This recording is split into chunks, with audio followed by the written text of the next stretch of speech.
sinabing de facto, hindi siya elected by law and by the people, kasi kung ang presidente na si Marcos, ang tawag dyan, de jure president, by operation of law and by the power of law. Pero kung hindi ka elected, pero nag-aakto kang presidente, de facto or impacto. Impacto. Oh. So ang president, acting and feeling president na Speaker of the House.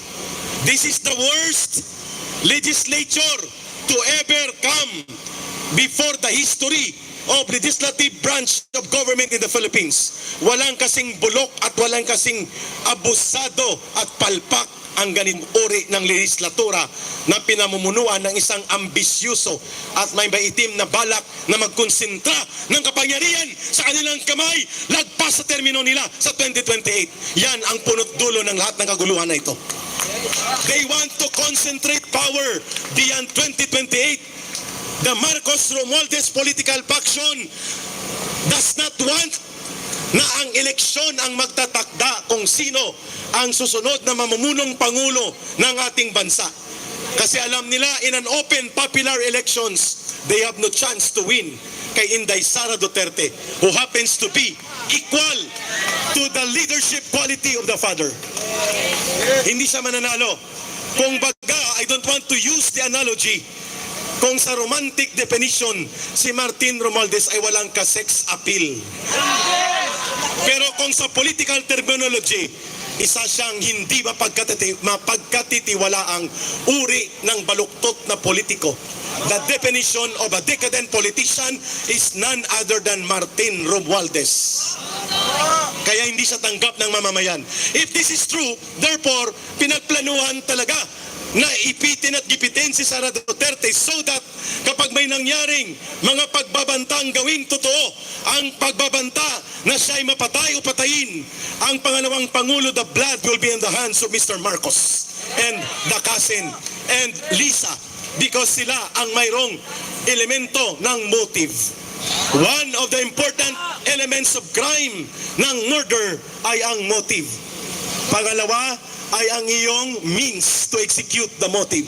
At ang pangatlo ay ang pagkakataon or opportunity. Means, motive, and opportunity. May means ba sila? Yes.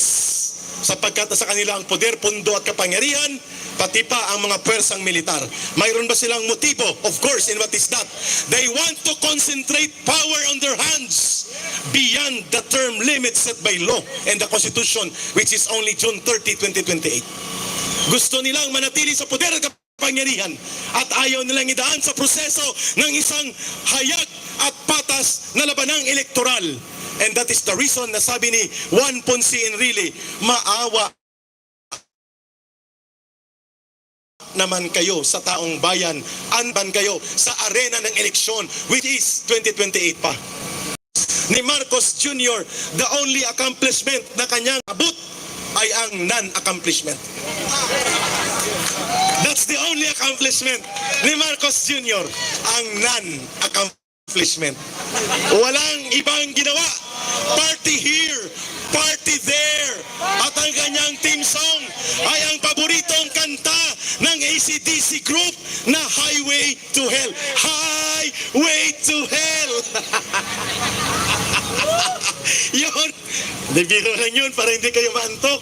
Yun po ang katotohanan. Pangalawa, there is an anonymous, hindi nagpakilala, nag-file ng disbarment complaint kay Sara Duterte sa Supreme Court. So kung ito ay totoo, ngayon ko lang nalaman na nag-i-entertain na ang Supreme Court ng anonymous or bogus na disbarment complaint. Klarong-klaro. At sino po ang legal and judicial operator for maneuvers ni Marcos? Ang pangalan niya ay former Chief Justice Lucas Bersamin, who happened to be appointed by Tatay Digong as Chief Justice of the Supreme Court. Masama man ang magsumbat, pero walang utang na loob. Balasu